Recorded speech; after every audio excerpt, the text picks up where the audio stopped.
Good evening to everyone.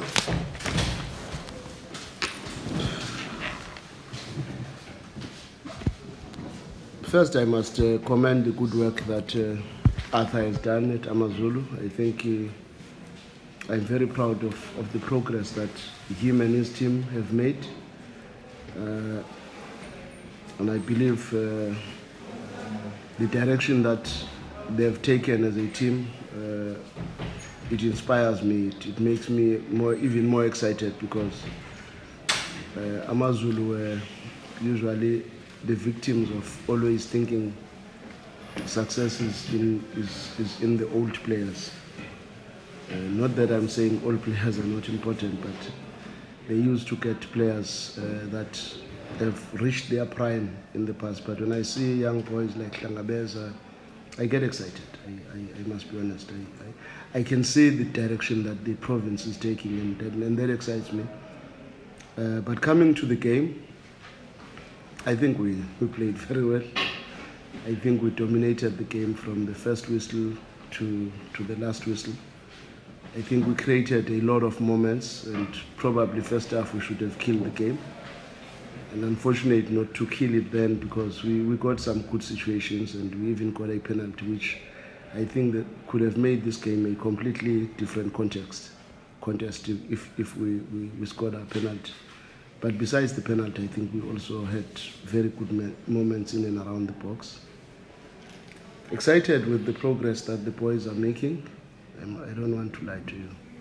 I'm very excited, and I can see the direction the team is taking. And looking at the youngsters that I also introduced, I felt very good when I saw Figo, the way he played. I think I was very impressed when I saw Mayambela at left back in the latter stages.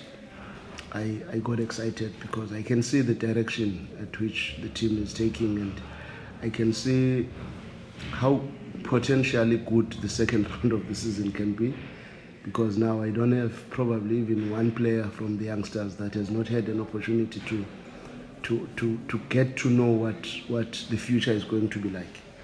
And with a more open competition second round, and with everybody believing that he can do something for the club, I'm even more excited because I think I'm seeing a huge difference in the team in many aspects. Maybe starting from our offensive play, I think there's a tremendous improvement in that regard. When I compare this first round, 14 games of the league, and the 3 games that we played in the cup, and looking at the whole season, last season, I'm saying last season we scored 21 goals in 30 games.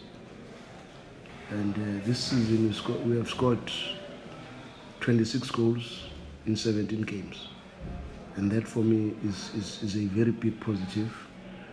But be that as it may, an area that we must work very hard on is our defensive play. I don't want to be oblivious of the fact that we have conceded a lot of goals, because that's the reality. But the sad part in that reality is that most of these goals are not structural mistakes where the team was not balanced, the team did not have people in the right positions. But unfortunately, we've had too many individual errors that have cost the team the results in many instances. And if we can sort that out, and maybe with the competition that we are hoping to bring in the second round, I'm more excited because I know the area where I should try to work a little bit harder on, because in terms of our offensive concept and our concept of space offensively, there are a lot of exciting things in that space. But now, how do we minimize the kind of mistakes that we have made? And how do we make sure that we take the chances that we create? Because in as much as I'm saying we have scored so many goals this season, but the reality is in games like this, maybe this game finishes 5-0, maybe 5-2, But the reality is we must also give credit even to the goalkeeper. Mzimela had some sterling saves that I don't know how he came there, but that's football for you. But that's it. Good evening, Coach. Independent media coach. The word crazy is usually associated with goalkeepers. Ukolani has a very special style that he plays the game. Other people might call it crazy, other people might call it brave. How does he make you feel as his coach? No, man, I think there's growth in his game, but he has played probably the wrong game for too long. Because as a young goalkeeper, because I know him from a young age, he was a Sundowns youth goalkeeper. But from there, he never really got to continue to play the game that he loves the most, the passing game, and where he commands the last line. And because of so many seasons of wrong habits, I don't think he is settled enough to consistently focus on all the elements of the game, because sometimes he gets excited and wants to play faster, and he has not checked whether the opponents are organized or what. But he has improved in leaps and bounds from the time he arrived in the club and now. He has to work very hard though, to keep his place in the team, because the goalkeepers that I have are really coming up, and they've got some elements that are completely different from each other. There's Sanele who is a completely different goalkeeper from all the goalkeepers that I have, and just wait, one day you'll be excited to see that kind of a goalkeeper. You will be very excited, I promise you. Manqoba has also had a dip in his form, but in training he's coming back, and I think the competition is also helping him, and I'm sure he's going to come stronger. Banjwa started very well with us, but we knew he is not used to a training regime like ours. And in that area, both him and Manqoba still have to work very hard to improve their physical condition, which will help them to play this game better. But I'm very excited with the progress that Manqoba has made, because I also like the fact that he's brave. And I like it because I want a goalkeeper that puts a thought and tries to execute, instead of always going back to his old ways, because that does not help. He has made some mistakes in the process, but he has learned some lessons. I always say, sometimes we don't lose, we learn. And I'm very excited with the progress he's made. Coach, and like on the last, you've seen it all in football. In many years, you've had some lessons. What has you learned in 2025? How can you reflect to this year as Coach Manqoba and about South African football as a whole, as someone who's worked in Africa as well? How can you reflect to 2025?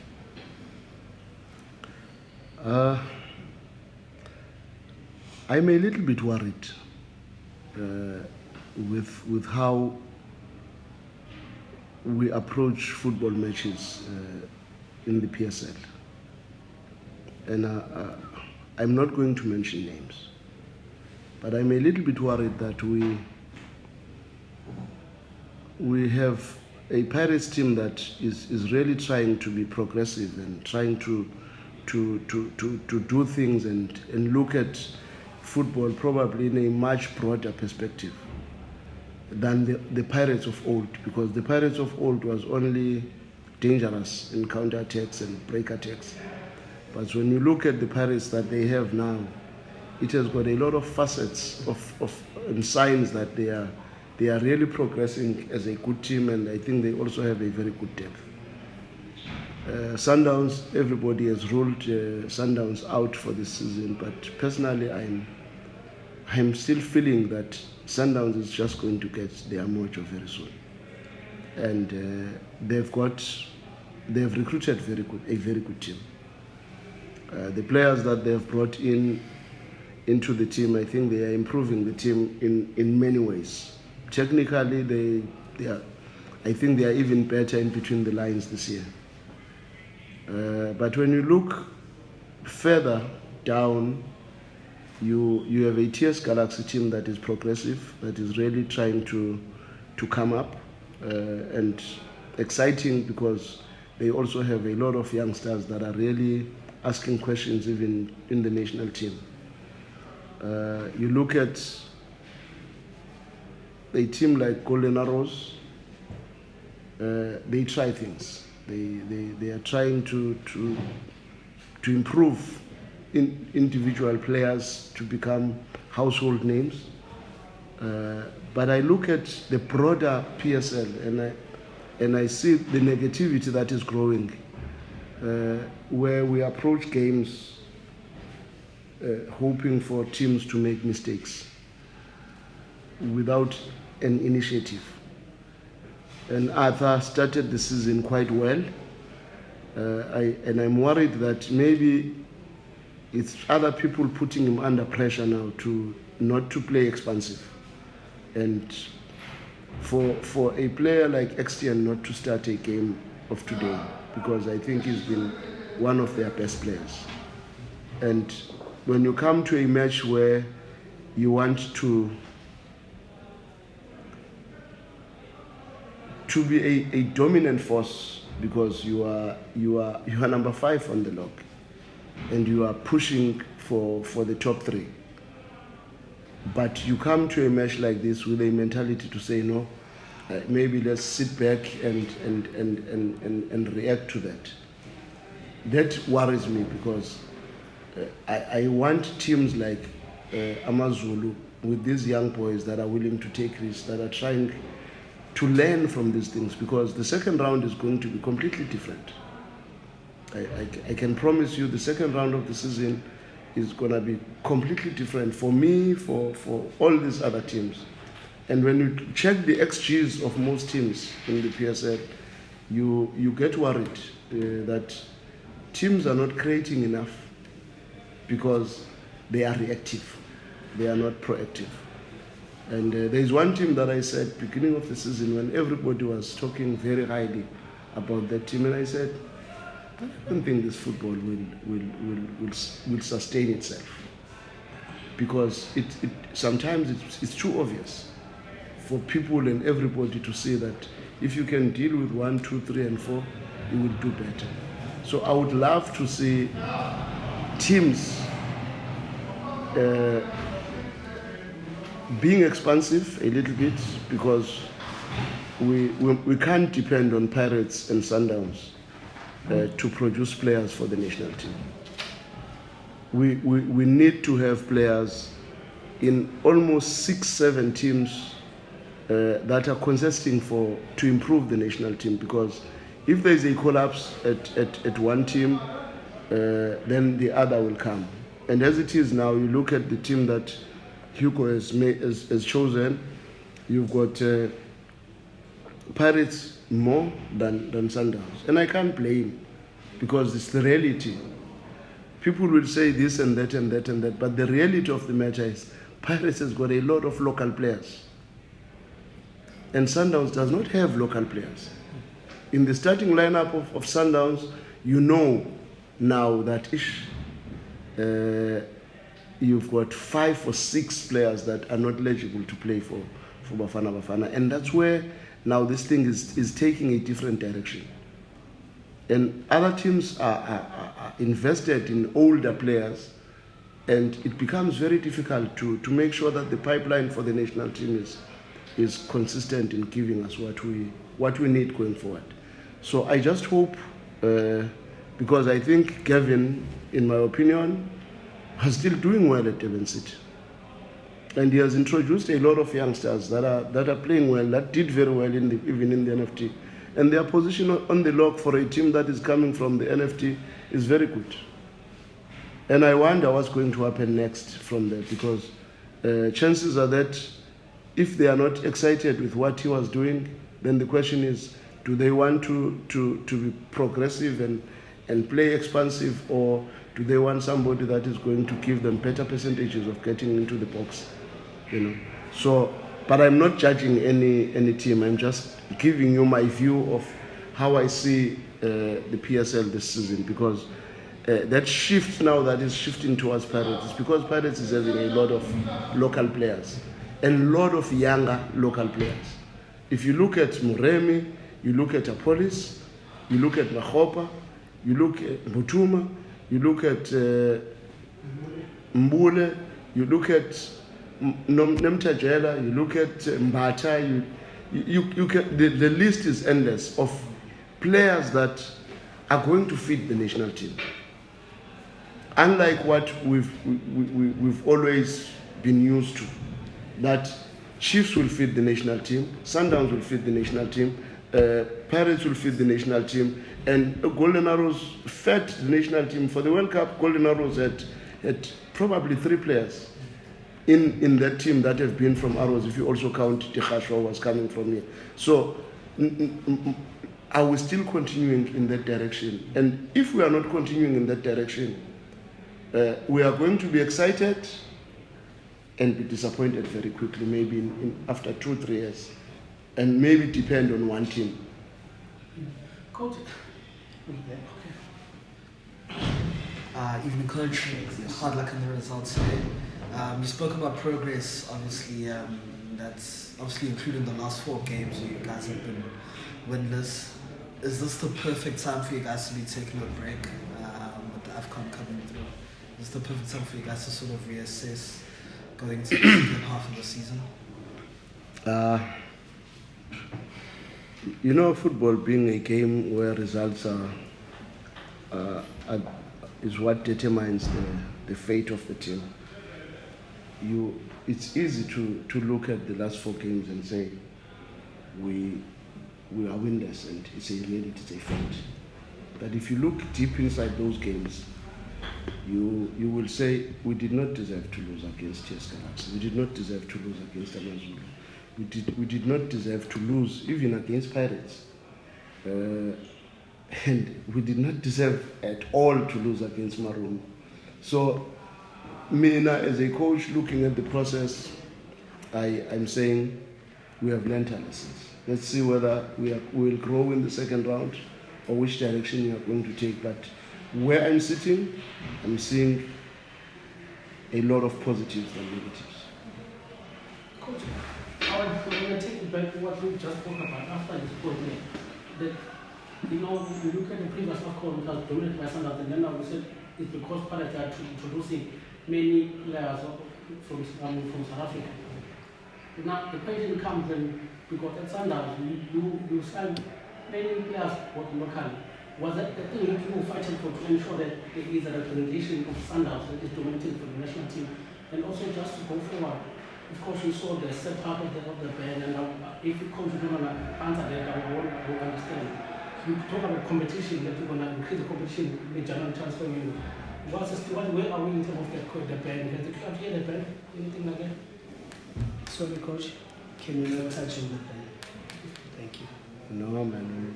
We have signed too many players. I did not even want to add any players for this next window because I'm focusing on preparing this group. It's a big group, and I'm excited with what I've seen. What was the first question? The first one was we talked about in the previous AFCON, Sundowns dominated the players, and now it's Pirates. Was that one thing that when we were at Sundowns, we were trying to maintain that there is a huge representation of Sundowns because we are also doing very well in Africa. That you must have domination of Sundowns also to help the national team players of local. You know, I think because the time I was there, it was one of the mandates from the boss. He wanted Sundowns to be able to help national teams as well, from youth national teams to the senior national teams, and Sundowns always had good presentation there. But I think of late, they have not recruited much in terms of the South African players, maybe because specifically they are focusing on decisive positions. You know, when you lose a player like Lucas, you want to try and say, can we get 2 or 3 more players that can plug that gap, that maybe are at that level. And other teams are also strengthening themselves.